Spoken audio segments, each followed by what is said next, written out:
just more. We have to be back to the We went for a meal and I kept just waiting and waited. Well, thank you then for being here and talking with me. I know you're one of the well-known religious critics in the world. So great to have you in this panel and this seminar. How you found the conference, generally speaking? I learned so much at this conference. Every year we learn so much about the plight, the suffering of those who are brave enough to challenge religion.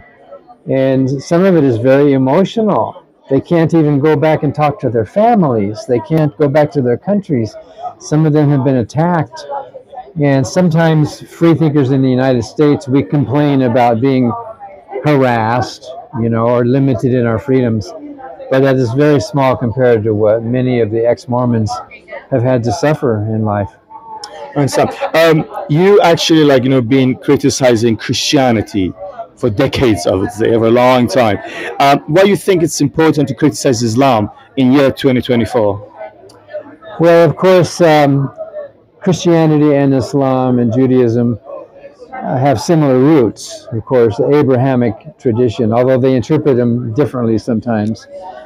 The whole idea of patriarchy, the whole idea that there is a hierarchy in society where there are somebody above, somebody beneath, somebody lower, that whole idea is dangerous to freedom.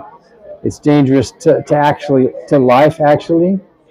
And we notice in the history of the human race that really only started with the beginning of cities. Because before that, there were local rulers, but there was no universal big man. As soon as we had cities, we had kings, and then they had empires, and then suddenly you need to stratify the structures in order to keep people in control. And so you can see the ancient Israelites, especially, and some of the others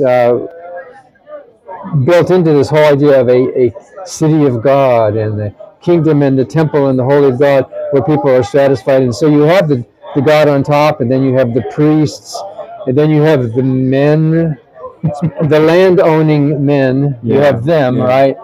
And then, of course, their wives are property. Their wives and their children and their cattle are property. You even see that in the Old Testament.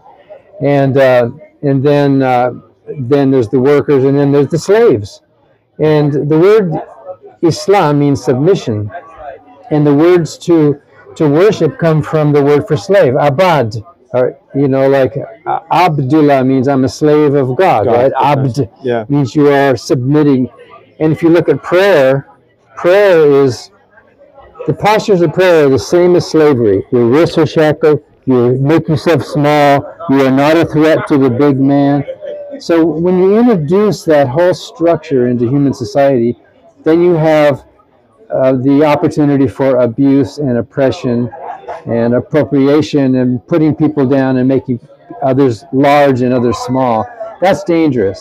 And if we could get rid of that religion, if we could say we don't need that in our society anymore, we have grown past it, we are no longer babies, we have grown up, then I think that would improve equality and opportunity for everyone, and there would be less oppression and less violence in the world. So, we're living in a world that Putin has started a war against Ukraine, and in November, maybe Trump gonna be back to White House. How do you think rationalism and atheism can protect from dogmas or politicians such as Trump or Putin? Well, first of all, we know that from surveys that we have done and other surveys, that atheists and agnostics and other free thinkers are more than 90% progressive in their views. They value progress and change and future and growth, whereas most conservatives don't want progress. They want to go back, and make America great again, as if there was something great about it back then, And so you see people by the way, our group is a nonprofit, so we don't take a political position, but we can see that there are leaders like Putin and maybe Bolsonaro and in North Korea and Trump who are resisting progress, who want to take us back to the old time.